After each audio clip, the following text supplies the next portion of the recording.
ये hello Alia guys, आज हम खा रहे हैं मैगी। आज ही खा रही है, इसने बेचारी ने कभी खाई भी नहीं है। नहीं मतलब अभी हम खा रहे हैं मैगी।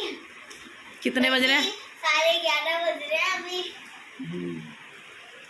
आधी तो तलाने की जरूरत नहीं है। खा लोगी? और आपको लग रही है बेचैनी। खा लो। आप सारी साफ कर देगा। अगर आप साथ में पापा भी बैठे हैं। अस्सलाम वालेकुम।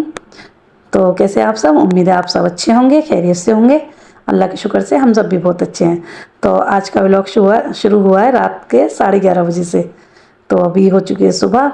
तो अभी देखो सुबह के 6:30 बज रहे थे, सॉरी 6:30 नहीं 6:15 बज रहे थे। तो यहाँ मैं नमाज़ तो पढ़ चुकी थी फजर की। तो उसके बाद दिखाती हूँ आपको कैसा हो रखा है यहाँ पे बाहर मौसम, क्योंकि घटा भी हो रही थी, पूरी रात भर यहाँ बारिश हुई थी। तो क्योंकि दिवाली के आसपास के टाइम का ही मेरा वीडियो है, पर मैं डाल नहीं पाई थी कि रात भर यहाँ बारिश आई थी। तो इतना ज़्यादा मतलब मौसम थोड़ा ठंडा हो गया था। तो इनको लग रही थी मतलब रात में सुबह के टाइम ही पकोड़े खाने की लग रही थी। तो मैंने नमाज़ पढ़ के उसके बाद हम भी सो गए थे। तो ये जनाब खुद ही पकोड़े बनाने लग गए। देखो इतना तो मौसम मतलब वो नहीं हो रहा जितनी तो पकौड़ियों की लग रही है।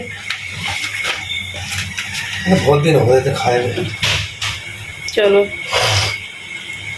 तो ये जनाब खुद ही पकौड़ियाँ बनाने लग गए थे, क्योंकि मेरे बहुत तेज सर में दर्द हो रहा था। तो मैं तो सो गई थी। तो उसके बाद उठ के देखा तो ये दोनों फेज़ और इसके पापा दोनों लगे हुए थे किचन में। तो अभी देखो सुबह हो चुकी थी, लेकिन अभी भी कैसे घटा घटा का सा मौसम हो रहा था पूरा। तो ये देखो यहाँ मैंने कल मशीन लगाई थी, तो मेरे सारे कपड़े भी ऐसे पड़े हुए थे। और अभी तो आलिया मैडम उठी भी नहीं है। तो ये मेरी मशीन का जो ड्रायर है वो ख़राब हो गया था। तो ये सारे कपड़े ऐसे ही मैंने तो कल डाल दिए थे सुखाने के लिए, तो सूखे नहीं थे, तो मैंने ऐसे ही पड़े हुए थे सबके सब। तो ऐसे ही मैंने रख दिए थे कि बाद में जब थोड़ा धूप खिलेगी तब उसके बाद ही मैं कपड़े सारे डालूंगी। और ये मैडम अभी उठने का तैयार, इसका मन नहीं कर रहा है अब, क्योंकि सुबह के 9:30 बज रहे थे। तो मैं इसको उठा रही थी कि उठ जाओ, तुम्हारे पापा ने पकौड़ियाँ बनाई हैं, खा लो। हालांकि उनसे बनी नहीं है, बेचारों ने सारी जली भुनी ऐसी बनी। उसके बाद सारी पकौड़ियाँ मैंने बनाई थी उनके लिए। तो उनको बहुत ज़्यादा ही क्रेविंग हो रही थी पकौड़ियाँ खाने की, तो इसलिए अपने आप ही लग गए।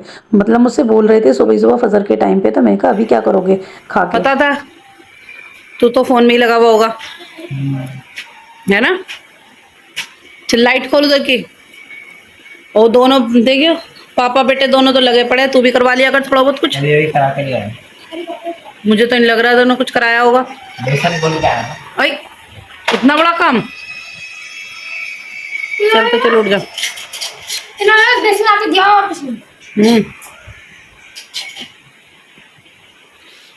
चलो तो खड़े हो जाओ, चलो चलो बिस्तर की तय बनाओ। बस फ़ोन चलाता रहता है झुक के। तो नाश्ता वगैरह तो सबका सब हो चुका था। तो फिर अब मैं कर रही थी दोपहर के खाने की तैयारी। तो सब ये सब्ज़ी वगैरह सब मैं रात में लेकर आ गई थी। तो मैं सब्ज़ी लेकर आई थी सरसों और पालक, क्योंकि मेरा मन कर रहा था साग बनाना था मेरे को। तो फिर मैं यही ले आई थी सरसों पालक। इतना अच्छा लग रहा था मतलब देख के फ्रेश फ्रेश, क्योंकि अब हरी हरी सब्ज़ी आ रही है तो देख के अच्छी लगती है। तो मन करता है फिर बनाने का, खाने का। तो बस फिर मैं इसको ही काटने के लिए बैठ गई थी, क्योंकि इसमें भी बहुत ज़्यादा टाइम लग जाता है काटने में, छाँटने में। और पीछे मेरे बैकग्राउंड में आवाज़ें आ रही हैं क्योंकि बच्चे बाहर खेल रहे हैं। तो ये सब मैंने दोपहर का खाना वगैरह सब बना लिया था। तो ये है अभी रात का टाइम। तो रात में यहाँ पे आलिया को लग रही थी पटाखों की, क्योंकि इसको मतलब सब बच्चे यहाँ पे जैसा माहौल होता है, माहौल के हिसाब से ना बच्चों को बहुत ज़्यादा वो लगती है। तो यहाँ बच्चे सब पटाखे फोड़ रहे थे, तो इसको भी लग रही थी। तो फिर इसके पापा इसको दिलाने के लिए लेके गए, क्योंकि बहुत ज़्यादा जिद कर रही थी। और यहाँ देखिए दिवाली की काफ़ी अच्छी रौनक हो रखी थी यहाँ पर। यहाँ दिवाली पे तो बहुत रौनक होती है, चारों तरफ लाइटें और चारों तरफ इतना मतलब बहुत अच्छा लगता है, बहुत ज़्यादा रश रहता है।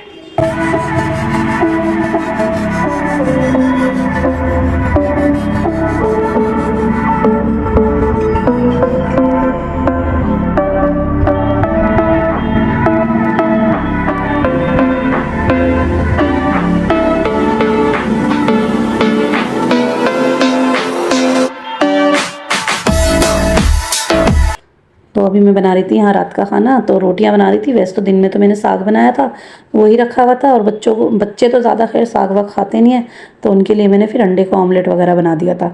क्योंकि ये और मैं तो खा लेते हैं, ये भी वैसे कम खाते हैं साग, पर मुझे ज़्यादा अच्छा लगता है तो मैं तो खा लेती हूँ। और अम्मी होती है तो अम्मी खाती हैं बहुत शौक से। तो मैंने तो खा लिया था, क्योंकि अम्मी तो थी नहीं यहाँ पर। अम्मी तो अभी बाजी के यहीं पर गई हुई हैं। अम्मी होती है तो अम्मी और मैं दोनों, ऐसी कोई सब्ज़ी होती है तो हम दोनों ही खाते हैं। तो बस फिर खाना वगैरह तो सब निपट गया था, सबने खा भी लिया था। तो मैं फेज़ के पापा ये सब फ़ोन में लगे हुए थे और मैं बोर हो रही थी। तो यहाँ पे फिर ये मेहंदी की कीप रखी हुई थी, तो मैं फिर ये मेहंदी लगाने बैठ गई फिर अपने। मैंने सोचा चलिए वेस्ट जाएगी तो अपने मेहंदी लगा लेती हूँ। तो वैसे तो एक ही हाथ में लगाई थी क्योंकि एक ही हाथ में लग पाती है। तो बस फिर मैं तो अभी आगे दिखाती हूँ आपको। ये मैंने की थी शॉपिंग, जो 1 रुपीज़ वाला ऑफ़र चल रहा था अभी दिवाली के टाइम पे, तो मैंने ये 1 रुपीज़ वाली शॉपिंग की थी। तो मैंने मंगाई थी लिपस्टिक। तो मैंने सोचा था पता नहीं किस तरीके की निकलेंगी, पर ये बहुत अच्छी निकली और जो मैंने शेड मंगाया था वही शेड इसमें आया है। तो मुझे तो बहुत प्यारी लगी थी लिपस्टिक, दोनों ही शेड मतलब बहुत अच्छे आए थे। और मेरे 1 रुपये में मैंने फ़र्स्ट टाइम शॉपिंग की थी कि 1 रुपये में, तो बड़ी बड़ी खुशी हो रही थी। मैं सोची थी मैं कहा पता नहीं 1 रुपये का है तो पता नहीं कैसा आएगा, कैसे उसकी क्वालिटी होगी, पर इसकी क्वालिटी बहुत अच्छी थी। और जो मैंने कलर मंगाया था वही कलर मेरा आया जो मैंने लिपस्टिक का शेड मंगाया था अपना। तो उम्मीद करती हूँ कि आज की वीडियो आपको अच्छी लगी होगी। वीडियो अच्छी लगी है तो प्लीज़ मेरी वीडियो को लाइक और चैनल को सब्सक्राइब करना मत भूलिएगा और मुझे सपोर्ट करना मत भूलिएगा। लाइक और शेयर ज़रूर करिए प्लीज़ मेरी वीडियो को। और ये देखिए कितना प्यारा सा शेड ये आया है, मतलब मैंने यही शेड मंगाया था। तो आप लोग मुझे कमेंट्स में बताना कि कैसा लग रहा है आपको ये शेड। तो मुझे तो बहुत प्यारा लगा ये, क्योंकि मेरे पे ना इस टाइप की कोई पिंकिश शेड में थी नहीं लिपस्टिक, तो इसलिए मैंने ये मंगाई थी। मुझे बहुत अच्छी लग रही थी ये। और दोनों ही शेड मेरे इसी टाइप के थे, थोड़े पिंकिश पे ही थे। मैंने मरून ये वाले कलर नहीं मंगाए थे, ये दोनों ही पिंक शेड में थे। तो मुझे दोनों ही कलर बहुत प्यारे लगे। तो मिलेंगे फिर अगले व्लॉग में, तब तक अपने घर वालों का ध्यान रखिए और मुझे भी दुआओं में याद रखिए। अल्लाह हाफिज़।